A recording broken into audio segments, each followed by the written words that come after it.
नमस्कार मित्रांनो, कित्येक माझ्या मित्र आणि मैत्रिणींना पायात असे जळजळ होणे, सकाळी उठल्याच्या नंतर पायांना असं टोचल्यासारखं होणे, अशा अनेक गोष्टींचा त्रास होतो.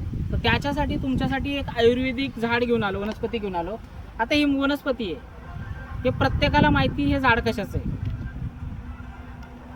प्रत्येकाला माहिती की हे झाड कशाचं आहे.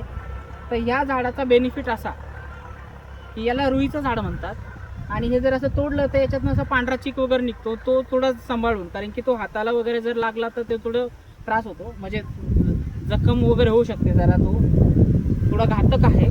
तर याचे पानं काढून स्वच्छ धुवून तव्यावरती गरम करून तुमच्या पायांना जर तुम्ही त्याचा शेक जर दिला ना, तर जे तुमच्या टाचा दुखतात, पाय दुखतात, तळपाय दुखतात, टोचल्यासारखं होतं, याच्यातून खूप बेनिफिट मिळतो, खूप आराम मिळतो. याचे पानं घ्यायचे, स्वच्छ धुवायचे आणि तव्यावरती चांगल्या पद्धतीनं गरम करून एक तर ते पायांना बांधा किंवा त्याचा शेक द्या तुम्ही. मित्रांनो, दोन्हीपैकी कोणत्या पद्धतीने वापर करा, खूप तुम्हाला आराम मिळेल. याच्यात खूप चांगली आणि आयुर्वेदिक वनस्पती मित्रांनो. धन्यवाद.